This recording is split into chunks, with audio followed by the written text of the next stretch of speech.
celebrate the feast of St. Matthew, and I'm happy that my dad was named Matthew. So today is his feast day, and those ones who are called Matthews, happy feast day.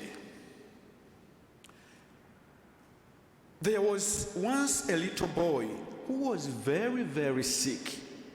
He went from doctor to doctor, but none would see him because he was too sick, and they did not want to be seen around him because it would harm their reputation.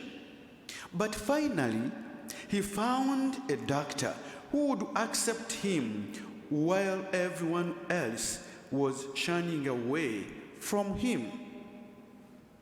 The doctor gave the boy love and mercy, and with the time, he finally got healed. This may be a cheesy example, but it is a prime example of Jesus Christ reaching out to Matthew. Because Matthew was a tax collector, he was seen as a sinner and an outcast who should be avoided. But Jesus wasn't like that. Jesus reached out to the sinner and asked him to be one of the apostles. My dear brothers and sisters, sometimes we feel like we are very far from Jesus. But Jesus is ever looking for you and me who are sinners. But sometimes we tend to be more holier than others. And yet Jesus came for each and everything. You see, Jesus isn't looking for perfect followers. He does not pay attention to what others think are important qualifications for a disciple. A doctor that does not turn away the sick in search for the healthy, and Jesus does not turn away the sinners in search for a saint. He calls us sinners to follow him every day because he can heal each one of us. We are imperfect. We are sinners. We are in need of Jesus' mercy. But why do we sometimes pinpoint to others instead of praying for them? Many people, the Pharisees, were pointing at the tax collectors, were pointing at sinners. But Jesus came for us who are sick, who need physician. But the thing is, Jesus knows that and does not care. He will give us his love and forgiveness. Are we ready to receive God's forgiveness and mercy? But the thing is, we need to let him enter into our hearts. He will give us his love and forgiveness. He will call us in his name.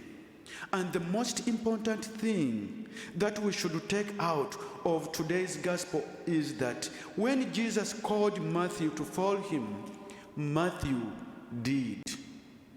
He did not dilly-dally.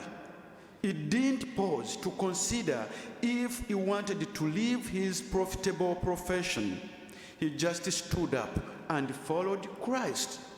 When Jesus calls you to follow him, even though we are sinners, even though we have a lot of baggage, we would have to leave each and everything and follow him. We have to drop each and everything and follow Jesus. What is God's vocation for you and me? God has a plan for us, my dear brothers and sisters. He has a calling, a vocation intended for each one of us. Some of us are called to be men and women for the church as priests, deacons, and nuns. Some of us are called to be doctors and fishermen. And some of us are called to be stay-at-home moms who raise their children in Christ's love. The world would not be the same if some of these vocations were not filled.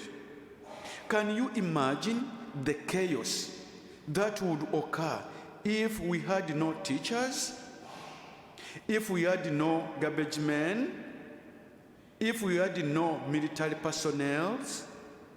In the first reading, we are told that each person is given a gift that are specific to the vocation to which we are called. I believe my vocation is to be a priest, and your vocation might be a mother, a wife, or a dentist. Name it all. Jesus gave us the gift to help each other. And today, we are not only called to pray to see what vocation Christ calls us to be, but also to question ourselves as to whether we have treated our brothers and sisters in Christ with the love and the support that Ephesians calls for. If Jesus could come right now, my dear brother and sister who is listening, what would he say? Because even in the community like this, sometimes we pinpoint, is more sinner than me, is more sinner than me, is more sinner than me. But remember, Jesus came for the sinners. And whenever we come to church, is the spiritual hospital. Is the spiritual hospital. And prayer is the medication. Let people be prayed for. Let people look for Jesus. We are called not to send them away, but to welcome them and pray for them. And then Jesus takes root into their lives. Today we are called to ask, what is God calling me to do with my life? Am I supporting my brothers and sisters in Christ in their vocations? And if Jesus called for me to follow him, will I drop each and everything and go? It is a question to ponder about. Are we sinners? Yes. Do we need a physician? Yes. Who is the physician? Is Jesus, who is gonna heal each and every person. Sometimes do you think that you have done a lot and you feel like you are not worthy? You are the guy Jesus wants to change and be his true follower.